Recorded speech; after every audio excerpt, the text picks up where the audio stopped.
Segunda mensagem da série Os Códigos da Bíblia. O tema da mensagem de hoje é Evidências da Intervenção Divina. Eu quero começar pregando a partir de um texto muito interessante, o capítulo 25 de Provérbios, versículo 2, que diz o seguinte: a glória de Deus é encobrir as coisas, mas a glória dos reis é esquadrinhá-las.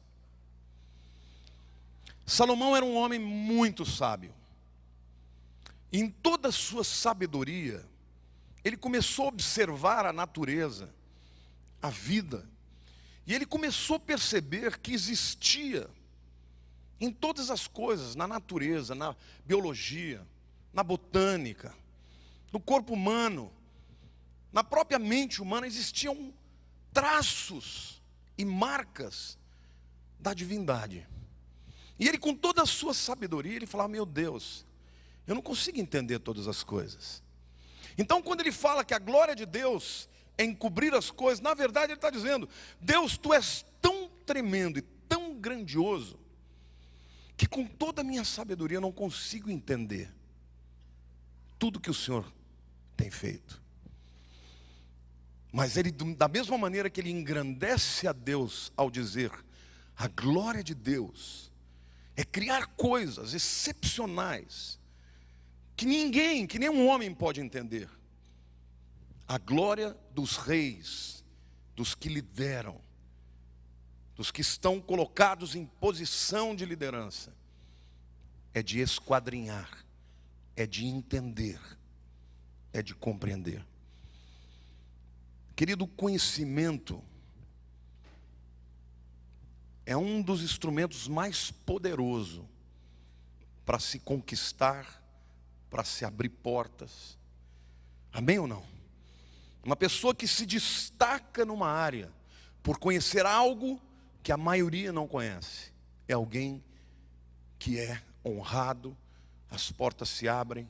E eu quero profetizar na vida de cada um de vocês que estão debaixo da égide de uma igreja cuja a unção é palavra viva, um espírito de sabedoria e de revelação e de entendimento. Deus os levantará e os fará brilhar a luz de Cristo neste mundo de trevas. Eu profetizo sobre a vida de vocês que vocês irão muito além do que sonharam, porque Deus haverá de revelar todos os seus tesouros escondidos para aqueles que o amam. Amém ou não?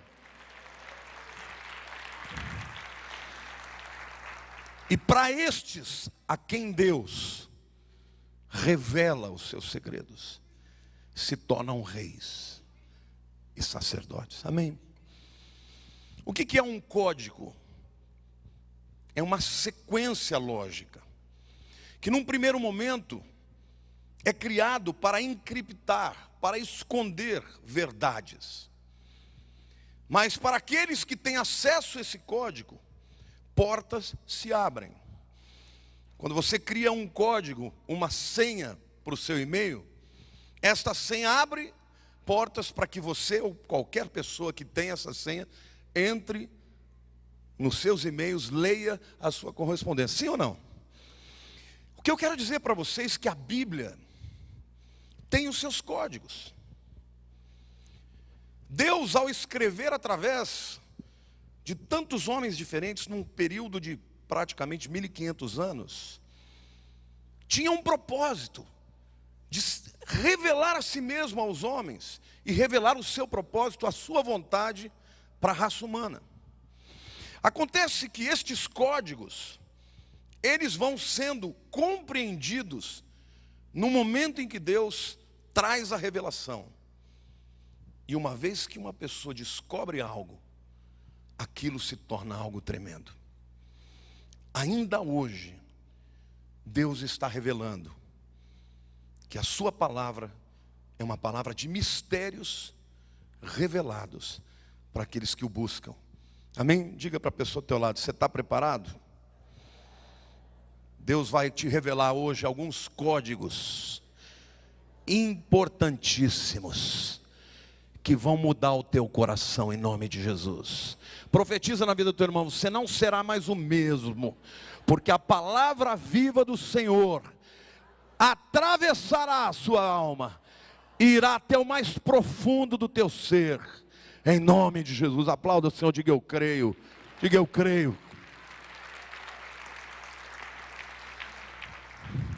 Existem muitos mistérios, eu quero apresentar alguns, para depois trazer o texto sobre o qual eu quero refletir. O primeiro mistério que eu quero trazer para vocês é o mistério de Matusalém. E eu quero começar, já que eu estou falando de mistérios, com um enigma. Quem sabe qual é o homem mais velho da Bíblia, que já viveu mais? Matusalém. Quantos anos ele viveu? 969 anos. Aí vai o enigma. Quem estava aqui no culto das 5 não pode responder. Se Matusalém é o homem mais velho, que viveu mais nesse mundo, como é possível ele ter morrido antes do seu pai?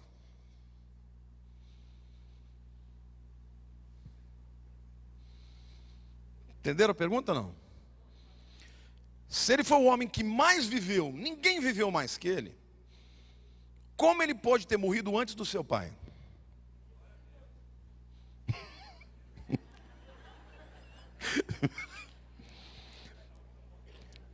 Não é que ele ressuscitou.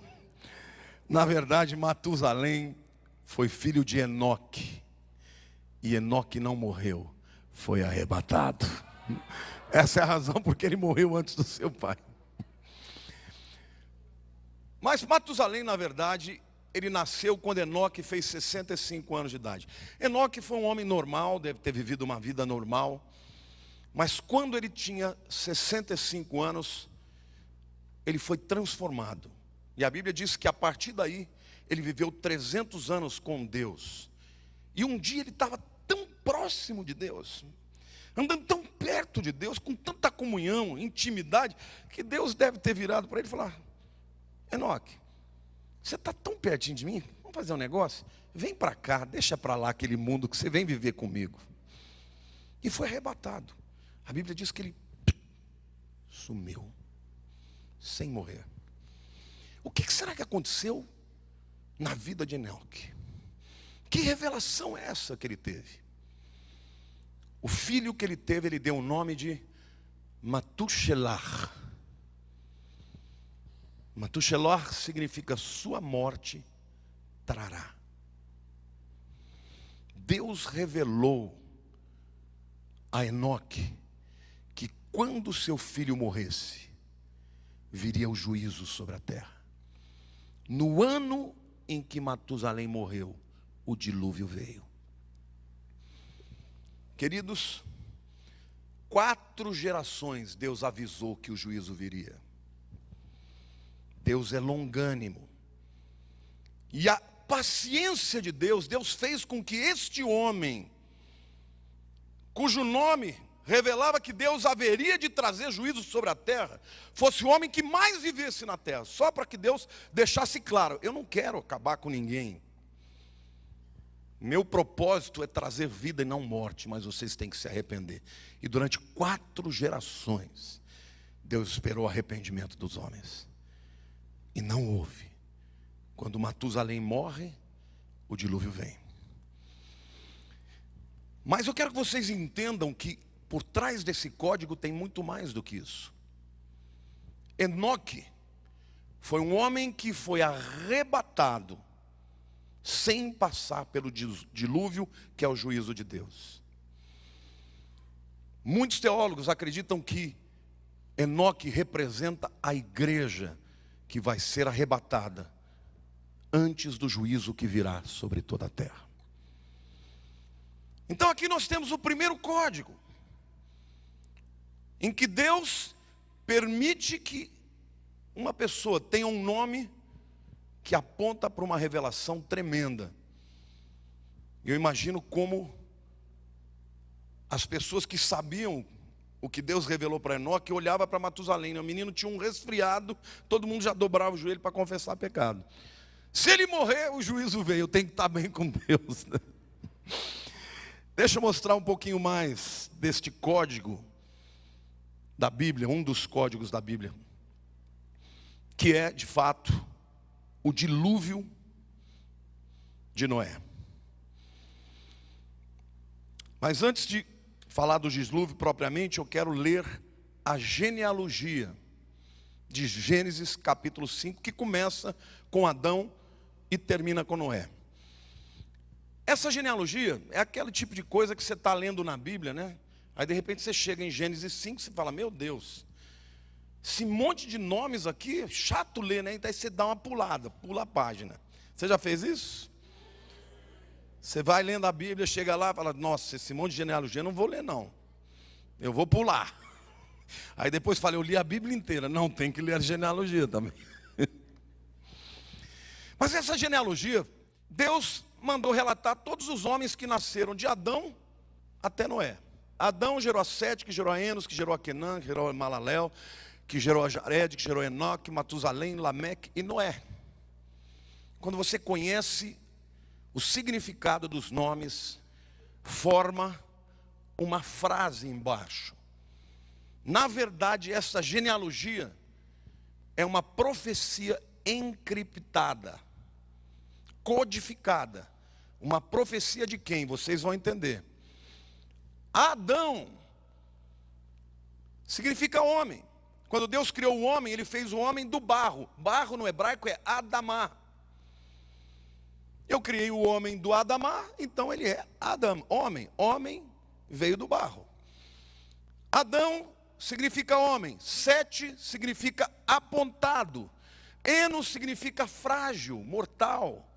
Quenã, tristeza. Mahalalel significa o Deus louvado ou Deus bendito.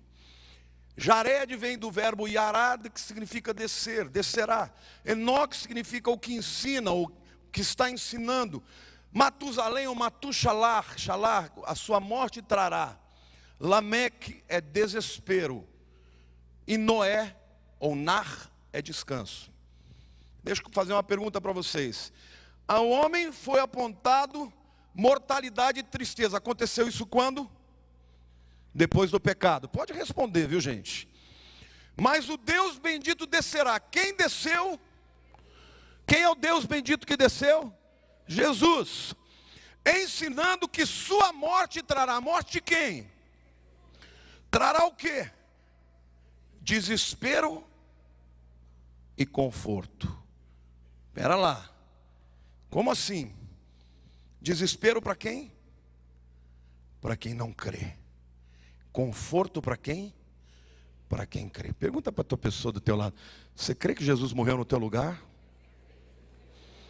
Então Deus não te destinou para o desespero. Deus te destinou para o conforto. Glória a Deus.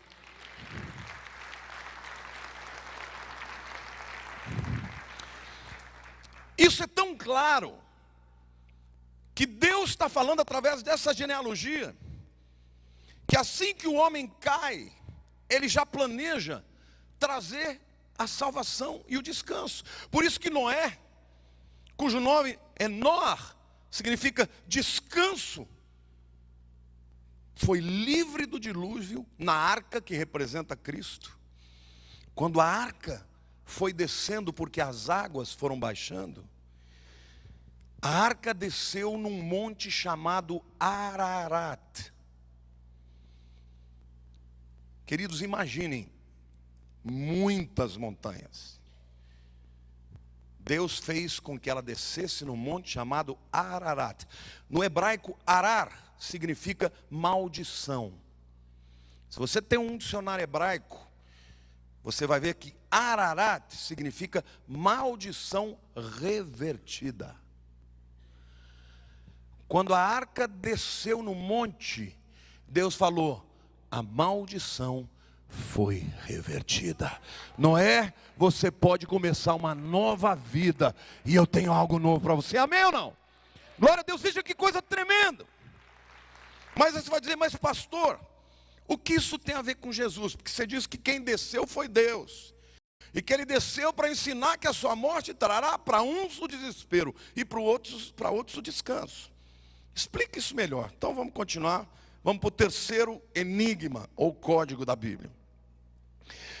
Primeira pergunta: quando o dilúvio acabou? Leia lá Gênesis capítulo 8, versículo 4. Que diz a Bíblia? No dia 17, que dia mesmo? Que dia mesmo? Para você nunca esquecer, que dia mesmo? 17. Do 7º mês, de que mês? Quando a arca desceu no dia 17, de que mês? Do 7º mês. A arca repousou sobre as montanhas de Ararat, que significa a maldição foi revertida. Agora, que dia é esse? Para a gente entender, nós temos que conhecer que os judeus têm 2 calendários: o calendário civil e o calendário religioso. Por favor, coloque lá. Do lado esquerdo, lá em cima, está escrito calendário civil, e tem um GN, ali é Gênesis. Bom, ele diz que a arca pousou no 7º mês. Esse 7º mês do calendário civil de Gênesis. Por que eles têm esse calendário? Porque o judeu acredita que no primeiro dia que Deus fez Adão e Eva, ele começou a contar. E a tradição rabínica diz que este dia é o dia do ano novo. Em Israel tem um nome, chama Rosh Hashanah. Já ouviu falar disso? Rosh Hashanah quer dizer a cabeça do ano, o ano novo. Esse mês em Israel é chamado de Nisan, anteriormente, hoje é chamado de Aviv, porque Aviv no hebraico é primavera. Tel Aviv, por exemplo, é colina da primavera. Este mês ocorre sempre entre setembro e outubro. Este mês vai acontecer no dia 25 de setembro. Na verdade, na passagem, quando o sol se põe no dia 24, começa o Rosh Hashanah, que é o ano novo. E eles celebram o dia da criação de Adão e Eva. Calendário civil. Mas aconteceu uma coisa muito importante com a nação de Israel. Depois que eles ficaram 400 anos como escravos no Egito, Deus envia as pragas. 9 pragas não foram suficientes para que Faraó deixasse o povo ir. Deus envia a 10ª praga. Vocês se lembram de que praga é essa? A morte de quem? Dos primogênitos. E o povo de Israel recebe uma orientação: olha, para que os seus primogênitos não morram, vocês matem um cordeiro de 1 ano, puro, perfeito, sem defeito. E vocês peguem o seu sangue e passe nos umbrais das portas. Quando o anjo da morte chegar e ele vir o sangue, ele vai passar sobre aquela casa e vai preservar a família que estiver lá dentro. No hebraico, passar sobre é pesar. É por isso que no inglês, quando você fala de Páscoa, tem 2 nomes. Tem Easter e tem Passover. Passover é passar sobre. Agora, Deus então lá em Êxodo capítulo 12, versículo 2, ele diz que esta data deveria ser também o início de um outro ano. Vamos ler lá? Este mês vos será o primeiro, o principal dos meses. Será o primeiro mês do ano. Vocês estão entendendo? Deus está falando, olha, em Gênesis tem um calendário que começa com a criação de Adão. É o civil. Em Êxodo tem um outro calendário que começa com a Páscoa judaica. Amém ou não? Entenderam? A Páscoa aconteceu, portanto, no primeiro mês do calendário religioso, que coincide com o 7º mês do calendário civil. Ou seja, quem se lembra, eu acabei de falar, a Páscoa deveria ser celebrada em que dia do mês Nisan ou Aviv? Não, a Páscoa, 14º. Sim ou não? Ainda hoje, no 14º dia do mês de Aviv, que é por volta de março e abril, que é a Páscoa, o judeu reúne a família, matam o cordeiro, celebram a libertação do Egito. Amém ou não? Mas pastor, ele está ficando complicado. O que você quer dizer com isso tudo? Voltando lá, quando que a arca pousou no Monte Ararat? No dia 17 do 7º mês. Olha para o teu irmão e diga: 17º dia de Aviv. Diga: a Páscoa acontece no 14º dia do mesmo mês Aviv. Quantos dias Jesus ficou na sepultura? 14 mais 3? 17. Qual é o código e a revelação? O dia que a arca de Noé pousou num monte chamado Maldição Revertida, é o aniversário antecipado de 2.400 anos da ressurreição de Jesus. Deus estava querendo dizer: Noé é só um tipo daquele que realmente vai reverter a maldição e vai dar àquele que nele crê o direito de começar uma vida nova e ter descanso e não estar debaixo de maldição. Amém ou não? Quantos podem aplaudir, dizer glória a Deus?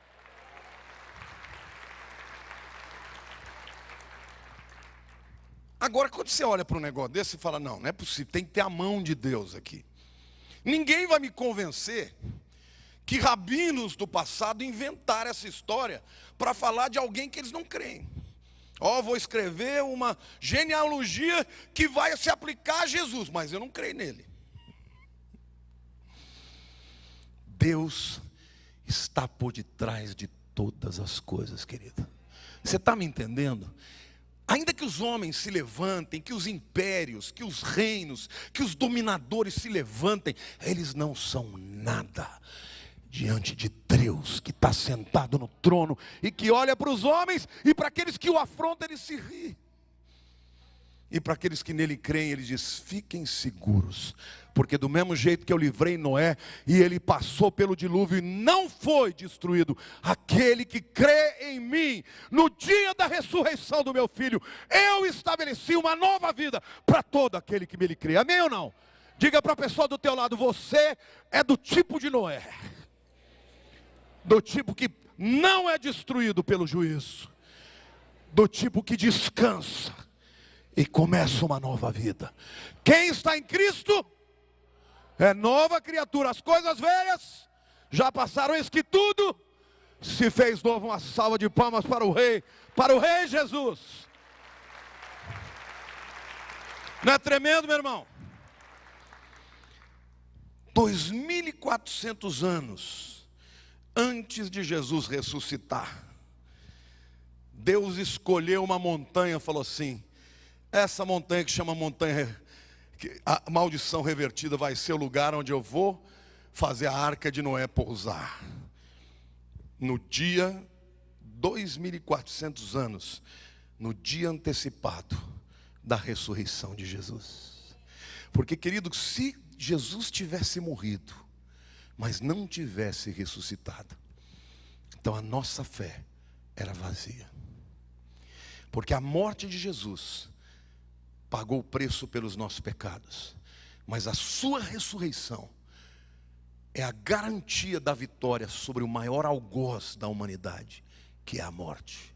Meu querido, deixa eu te dizer uma coisa: ainda que você morra, você viverá. E no momento que você fechar os olhos aqui, instantaneamente você estará entrando numa nova dimensão, onde não tem choro, não tem dor, não tem tristeza, não tem enfermidade, não tem morte, onde o Rei dos Reis vai te esperar de braços abertos e dizer: vinde bendito do meu Pai, foste fiéis no pouco e no muito vos colocarei. Aleluia, aplauda o Senhor, diga: eu creio, a palavra do Senhor é o código da Bíblia. Amém ou não? É tremendo. Todas essas coisas, é por isso que Salomão, ele percebeu, quanto mais sábio a gente fica, mais a gente percebe a nossa incapacidade de entender todas as coisas. É por isso que ele chegou à conclusão, ele falou, olha, a glória de Deus é ser tão tremendo que ele não pode ser compreendido. Mas a glória dos reis, daqueles que crescem, que se levantam, que se destacam, é entender as coisas. Hoje você recebeu uma revelação de que Deus estava tão preocupado em te livrar da morte, em te dar uma segunda oportunidade, que Ele de propósito fez Noé parar com a sua arca num monte cujo nome significa maldição revertida. E quando Noé pisou na terra e começou uma nova vida, na verdade, ele estava apontando para todos aqueles que creriam na morte e na ressurreição de Jesus, e que por isso tem uma nova vida. O passado já foi sepultado. Diga para a pessoa ao teu lado, não fica remoendo o passado. Diga, joga na cruz. Diga, está tudo pago. Está tudo perdoado. Diga, descanse na promessa do Senhor. Querido, você não tem que ficar ansioso com o futuro. Não tem que esquentar a moringa. Jesus já preparou todas as coisas para o seu povo. Amém ou não?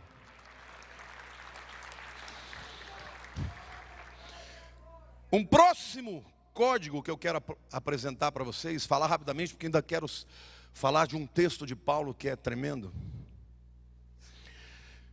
Quando o povo atravessou o Mar Vermelho, eles acamparam no deserto, e a primeira coisa que Deus manda que Moisés construísse era o tabernáculo. E o tabernáculo, eu já falei para vocês aqui, era uma tenda na qual Deus habitava.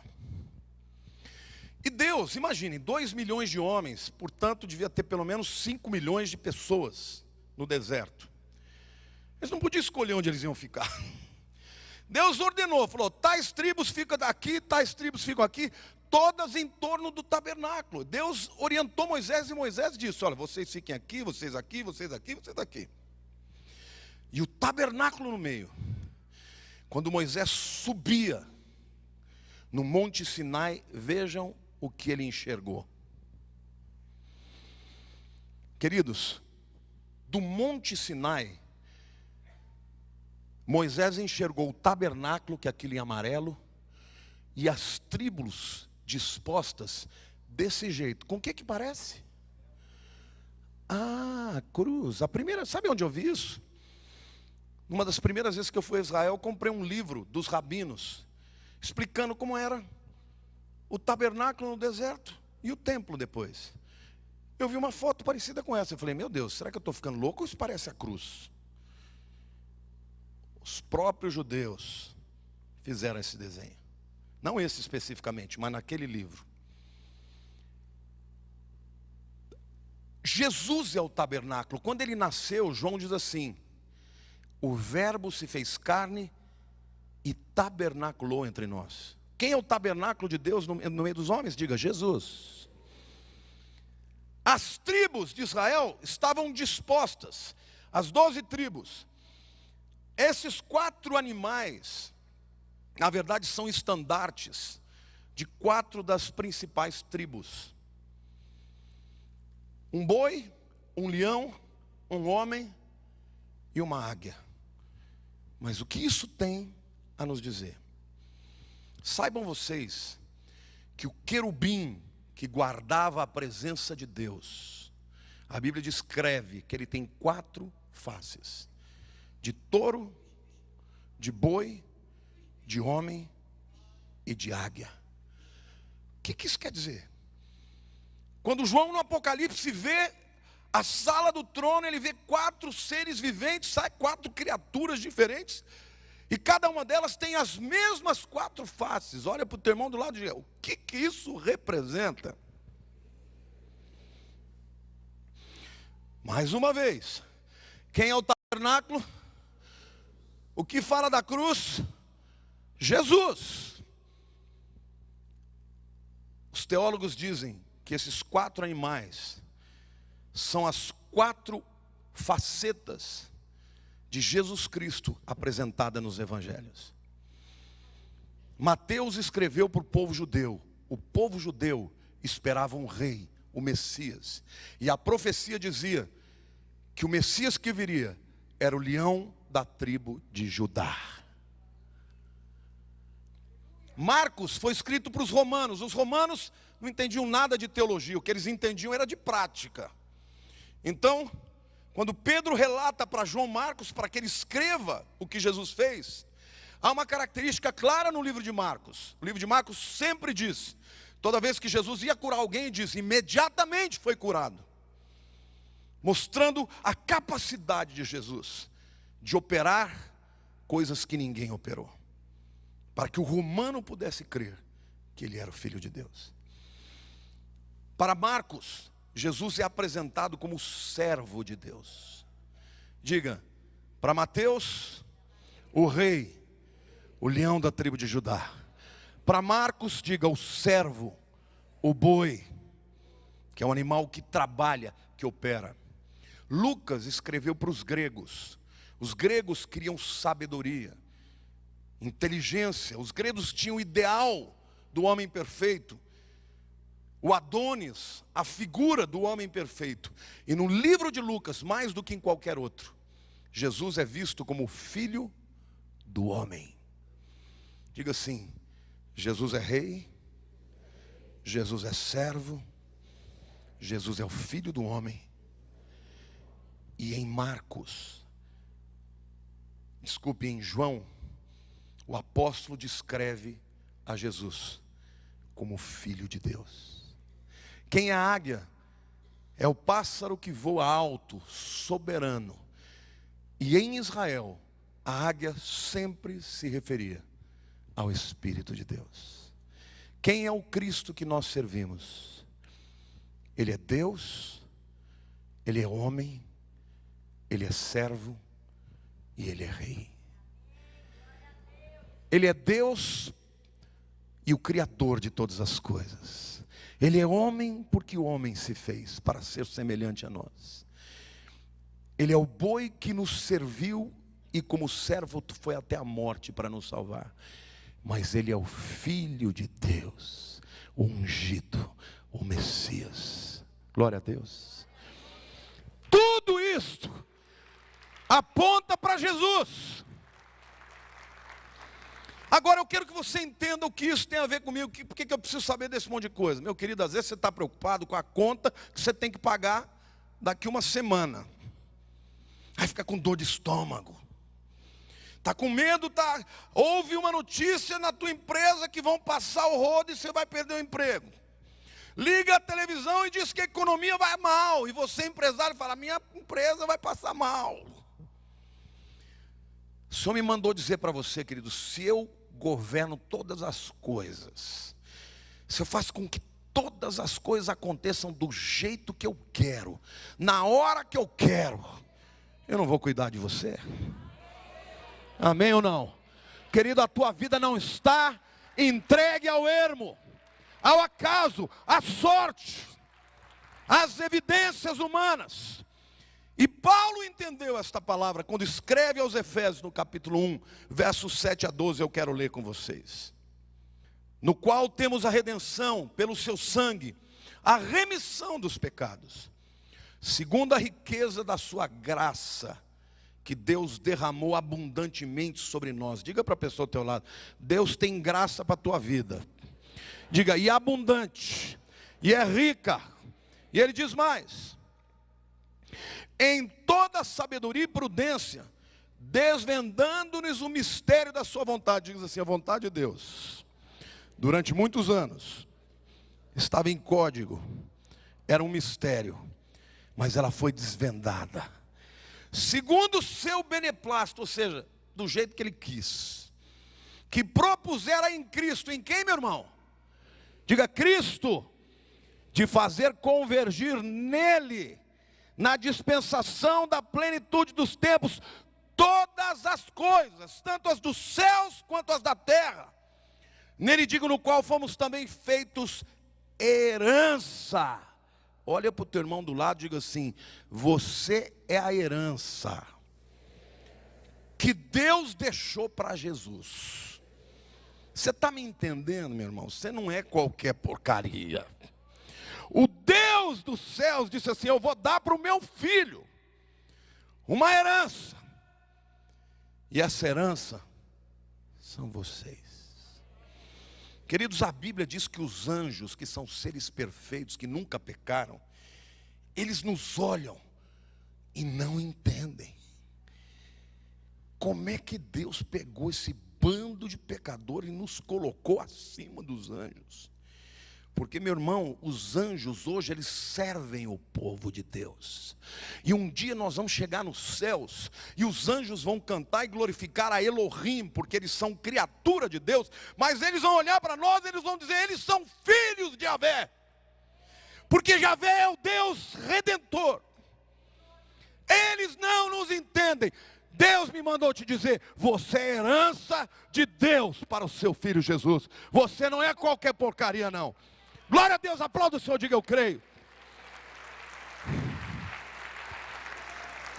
E ele diz: no qual também fomos feitos herança, predestinados, segundo o propósito daquele que faz todas as coisas. Não é quase tudo, não. Conforme o conselho da sua vontade, a fim de sermos para louvor da sua glória. Diga para o teu irmão do lado: Deus escolheu fazer você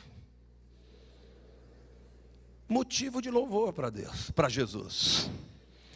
Quem somos esses? Somos nós, os que de antemão esperamos em Cristo Jesus. Você está me entendendo ou não? O texto diz que estas coisas aconteceriam na plenitude dos tempos. Como é que é plenitude? Você já comeu, por exemplo, uma banana verde, bem verde, daquela que você olha a casca, está verdinha. Você come, ela puxa tudo, né? Não dá para engolir. Mas quando a banana amadurece, como é gostoso. Você já comeu manga muito verde? De vez até gostosa, mas aquela verdona mesmo. Não dá. Mas quando ela vai amadurecendo e começa a ficar, nossa, está até suculenta, que minha boca está cheia d'água. É fome, irmãos. Plenitude dos tempos é isso, é quando o tempo chega na hora certa para que Deus faça acontecer. E essa é a explicação para que você entenda a plenitude do tempo. Deus, quando chama um povo, Ele chama um povo e faz desse povo Israel o seu povo. Acontece que esse povo falava uma língua que a grande parte do mundo não falava. E Deus, como Ele controla todas as coisas, impérios se levantaram. Parece que na história Israel era sempre coadjuvante, mas não era coadjuvante. Na verdade, Israel era o protagonista. Mas se levantaram os egípcios e subjugaram Israel. Vieram em seguida os assírios, subjugaram Israel. Vieram depois os babilônios, subjugaram Israel. Vieram depois os persas, dominaram Israel. Depois dos persas vieram os gregos. E Alexandre o Grande, em 12 anos, conquista o mundo da sua época. Morre com 32 anos de idade e o seu reino é dividido entre 4 dos seus generais que vão disputar essa guerra. Mas a verdade é que eles ocuparam um papel extraordinário na história. Eles helenizaram, eles aculturaram o mundo. O mundo, depois dos gregos, passou a falar grego, a ter a cultura dos gregos. Até os romanos que vieram depois foram influenciados pela cultura deles. Os deuses gregos tinham os nomes diferentes entre os romanos, mas eram os mesmos. Por que eu estou falando isso? Porque os gregos contribuíram com o mundo com a língua. O Império Romano, quando dominou, ele construiu estradas por todo o Império. E ele estabeleceu a chamada Pax Romana. Já ouviu falar da Pax Romana? A Pax Romana era uma garantia que o império dava para qualquer viajante que viajasse nas suas estradas, viajasse em segurança, sem medo de ser assaltado. Por que eu estou dizendo isso? Os judeus que foram enviados, expulsos da Palestina e foram para o Egito, em Alexandria, passaram os anos e deixaram de falar hebraico e ler hebraico. Mas eles queriam continuar lendo a Bíblia. Então, 72 anciãos, escribas, traduziram a Bíblia do hebraico para o grego. E essa versão se chamou a Septuaginta. Aí o mundo estava pronto para receber o Messias. A plenitude chegou. Porque aí Jesus veio, morreu, ressuscitou, e os crentes saíam andando pelas estradas romanas em segurança, com um exemplar da Bíblia Septuaginta, pregando para todas as nações, para sírios, para persas, para todos os povos entendiam na língua grega que o Messias havia chegado. Se chegasse antes, a mensagem morreria. Se chegasse depois, teria passado o tempo. Deus controlou, e a Bíblia diz, Paulo entendeu isso. Ele falou, Deus fez convergir todas as estradas da história, da filosofia, na pessoa de Jesus, no tempo que Ele decidiu. E fez de Jesus o Senhor e Salvador da humanidade. E fez de nós a sua herança. Tem muita gente que quer receber herança. Eu acho que melhor do que receber herança é ser herança. Você vai andar no céu, você vai estufar o peito e vai dizer, eu sou herança. Está vendo o rei ali? Eu sou dele. Eu sou herança dele. Deus me deu para ele, ele é meu, eu sou dele. Além ou não, querido? Glória a Deus. É por isso que o diabo odeia a igreja. Porque ele olha para você e fala, tem uma marca sobre essa vida. E queridos, a Bíblia diz que quando Jesus foi para o Pai, Ele enviou o Espírito Santo que veio e selou os crentes. E a Bíblia diz, vós fostes selados pelo Santo Espírito da promessa para o dia da redenção. Quando o inimigo olha para você, ele quer te destruir. Aí ele vê um selo, uma marca na tua testa, diz, essa é propriedade de Jesus Cristo. E a garantia disso é que o Espírito Santo continua na tua vida, selando, protegendo, blindando, ungindo, até o dia da redenção, meu querido. E quando a trombeta tocar, a igreja vai subir, porque está selada pelo Santo Espírito da promessa. Aplauda, Senhor, diga eu creio.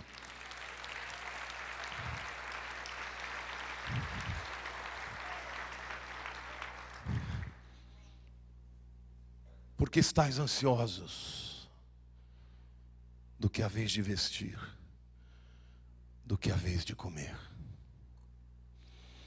Nem olhai os lírios do campo, os passarinhos, não plantam e nem semeiam, mas nem Salomão em toda a sua glória se vestiu como eles. Queridos, o inimigo quer roubar a nossa paz, quer nos encher de temor e de ansiedade. Mas o Senhor me mandou dizer para você, Ele está no controle.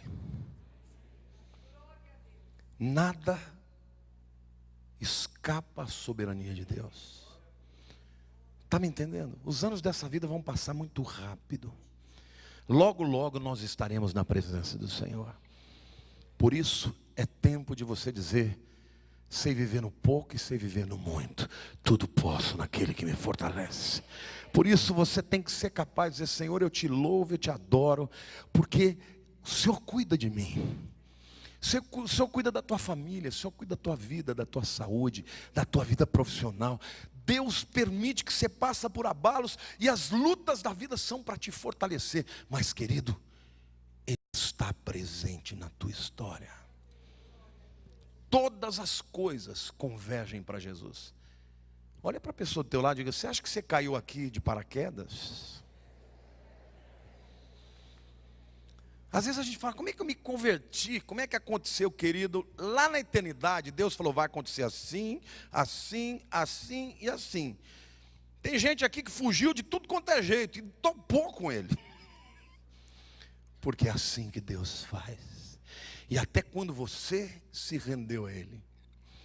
Jesus certa vez olhou para os discípulos e falou: não foram vocês que me buscaram, fui eu que busquei vocês. Eu vos escolhi para que vades e deis frutos, e os vossos frutos permaneçam. Sem mim nada podeis fazer.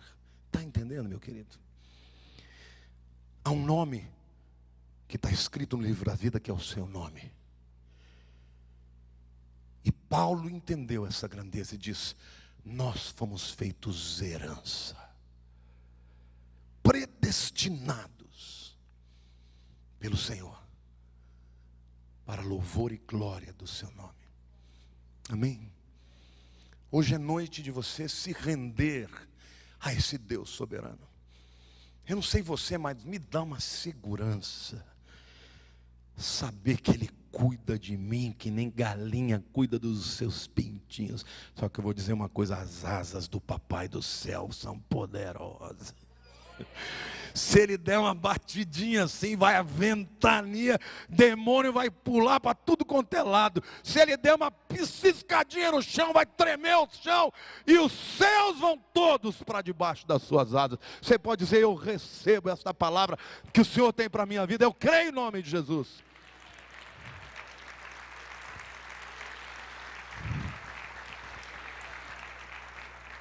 Eu quero terminar essa palavra te dizendo: você não está só. As lutas da sua vida não estão escondidas do nosso Senhor. Até as nossas lutas têm a ver com o seu propósito. Hoje, nesse momento que estamos falando, cristãos estão morrendo. Queridos, você vai para o livro de Apocalipse, você vê lá: quem são estes com vestes brancas? São os que lavaram as suas vestes com o sangue do Cordeiro. Morreram por causa da sua fé. Eu espero que Deus não me dê esse privilégio. Mas se tiver que acontecer, eu não vou negar o meu Senhor. Amém? Você está pronto para isso? Eu creio que a igreja vai ser arrebatada antes da grande tribulação. Mas eu confesso para você, há controvérsias. Então esteja preparado. Porque se você um dia tiver que entregar a sua vida por causa de Jesus, você está pronto? Quantos estão prontos aqui? Porque não vai ter esse negócio de dizer: não, eu vou negar de brincadeirinha. Não, querido, negou. Mas Deus é tão fiel, que muitos hoje que morrem no Irã, pessoas estão sendo levadas, esse grupo ISIS, né? Islamic State in Iraq and Syria, Estado Islâmico em Iraque e Síria. Eles proclamam que vão fazer um califado que vai desde a Espanha, Andaluzia, até as fronteiras da China. Eles estão matando, irmãos, não é matando só cristãos, não. Eles matam cristãos, eles matam os árabes, eles matam todo mundo que discorda deles.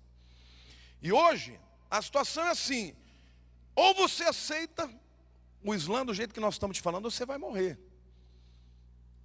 E muitos estão morrendo. Se você quer ver, escreve no YouTube ISIS. Você vai ver os vídeos cruéis e abertos do que está acontecendo. Crentes árabes que são muçulmanos, mas de uma outra, talvez sejam xiitas e não sunitas, talvez sejam sunitas que creem de um modo diferente. Ou seja, tem gente morrendo pela sua fé. E você e eu estamos aqui nesse país vivendo em liberdade. Quantos aqui querem agradecer a Deus por esse privilégio?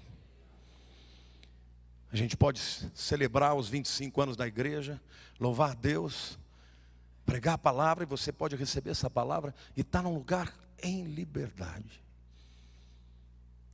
Use desta liberdade para ser levantado como um arauto da cruz. Amém? Não deixe o diabo roubar a tua alegria. Não deixe o inimigo roubar a tua satisfação de ser crente. No mundo tereis aflições, mas tem de bom ânimo. Eu venci o mundo. E a palavra de Deus diz que aquele que crê em Jesus é mais do que vencedor. Feche os seus olhos.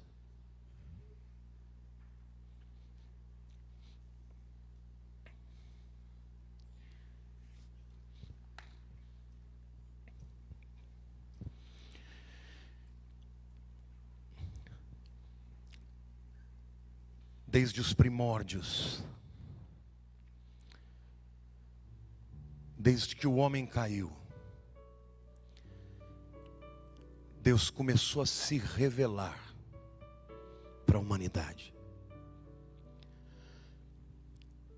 Começou com um homem, Abraão, alcançou sua família e fez dele uma nação, Israel. E na plenitude dos tempos, através da tribo de Judá, um dos filhos de Jacó, Israel, nasceu o Messias, o Senhor do universo. E apesar dele ser o Criador e o sustentador de todo o universo, ele te chama pelo nome. Ele te fez seu discípulo, seu amigo. Te salvou, te redimiu. E tem um grande plano para você. Ele prometeu para os seus discípulos: não se turbe o vosso coração. Crede em Deus. Crede também em mim. Na casa do meu Pai há muitas moradas. Se assim não fosse, eu não vou-lo teria dito. Eu vou para o Pai, mas voltarei para vós outros. E quando eu vos levar, onde eu estiver, vós estareis comigo. Pai querido, Deus Santíssimo, nós nos prostramos diante da Tua majestade e nos prostramos diante da Tua glória, do Teu poder, em temor, em tremor, ao mesmo tempo que nos alegramos porque podemos entrar na Tua presença como um filhinho entra e senta no colo do Pai. Obrigado, Senhor, pela marca, pelo selo, pela propriedade que somos do Senhor, entregues ao nosso Rei Jesus. E hoje eu venho interceder por esse povo aqui. Eu vou interceder para que haja espírito de revelação, para que haja entendimento, para que haja libertação, para que o teu povo, Senhor, não ande amarrado pelas mentiras, os sofismas e o engano das trevas, mas para que o teu povo se levante como parte de um grande exército, o exército do fim, dos últimos dias, um povo cheio de entendimento e de discernimento, cheio de revelação, cheio da tua glória, um povo que galga os degraus da tua presença e pisa na cabeça da serpente. Eu oro, meu Deus, para que a tua obra seja no corpo, curando as enfermidades físicas, seja na alma, libertando de todos os pesos, as cadeias, dos abatidos, dos tristes, dos deprimidos, dos endemoniados, dos que estão cativos no pecado. Eu profetizo a palavra que é espada, para arrebentar os grilhões das trevas na vida deste exército. Que seja um exército que se levante na glória do Senhor, para louvor do nome do Altíssimo. Eu profetizo na vida desta igreja, que a obra do diabo na vida de cada um não prosperará. Eu profetizo que o inimigo não vai desviar, que o inimigo não vai arrebatar nenhuma das suas ovelhas, mas eles vão até o fim, ser fiel até a morte, e dar-te-ei a coroa da vida. Fica de pé, varão, fica de pé, varoa, fica de pé, exército do Altíssimo. Levante a mão para o céu, diga: Senhor meu Deus, as minhas mãos estão levantadas em rendição ao Senhor, não a minha vontade, e sim a tua, não aos meus propósitos, e sim aos teus, não aos levantes do inferno, não prevalecerão na minha vida, porque eu pertenço ao Rei dos Reis. Obrigado pela redenção, pelo perdão dos pecados, mas eu decido santificar a minha vida, para honrar e glorificar o Rei dos Reis. E eu sei que eu e a minha casa serviremos ao Senhor. Eu sei que a boa obra que o Senhor começou em mim vai completá-la até a vinda de Jesus. Eu sei em quem tenho crido, e Ele é poderoso para guardar o meu depósito até o dia final. Diga: Satanás, eu sou de Jesus. Diga: império do inferno, eu sou de Jesus. A minha marca é a propriedade do Senhor. Diga: eu sou dele, ele é meu. Eu sou do meu amado, ele é meu. Eu sou o seu amigo. Aleluia. Aplauda o Senhor, glorifica o Senhor. Quantos estão firmes na âncora da nossa alma, que é Jesus? Pegue na vida do seu irmão, pegue na mão do seu irmão. Senhor Jesus, eu profetizo agora, através do teu corpo, que nós somos um.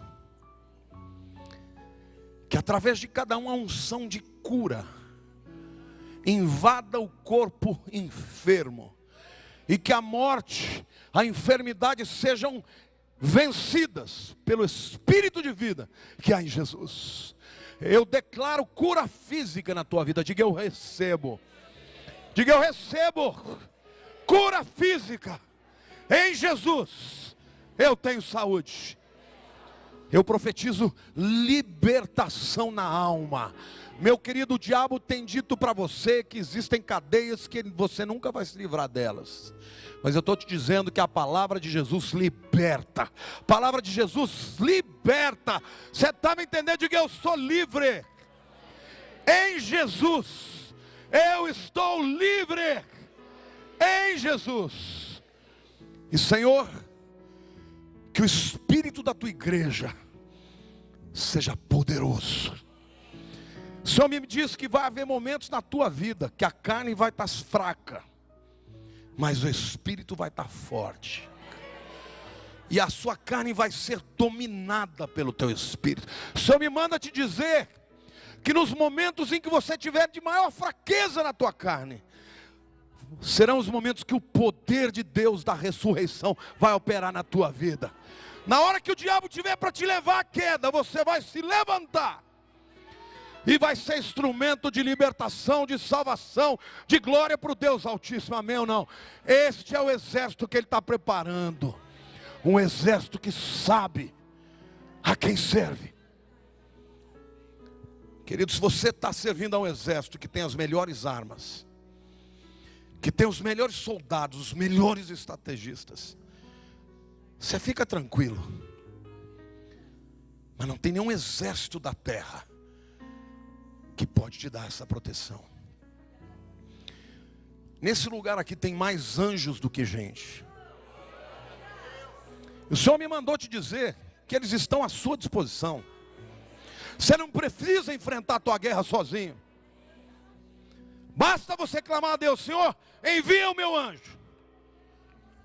E ele já vai estar perto de você com a espada desembainhada, para dar um rolê no diabo, e os demônios vão sair da tua vida e vão ser derrotados pelo poder e pela autoridade que há no nome de Jesus. Diga para a pessoa o teu nome: você tem autoridade sobre o poder das trevas, para comandar, para declarar, e assim será feito, em nome de Jesus. Levante a mão para o céu. Senhor, a graça maravilhosa de Yeshua HaMashiach, do Salvador Messias, o amor incompreensível do Pai das luzes, e o Parácletos, a paraclesia, a consolação, a cura do Espírito Santo de Deus venha sobre a tua igreja, e que as brechas sejam fechadas, e que as feridas sejam saradas, que os decretos do inferno sejam desfeitos, e que a maldição seja revertida. Eu profetizo um tempo novo, de Noar, de paz, de serenidade, de convicção, de força, na tua história. Você é mais do que vencedor, em Cristo Jesus. Aleluia, Deus te abençoe.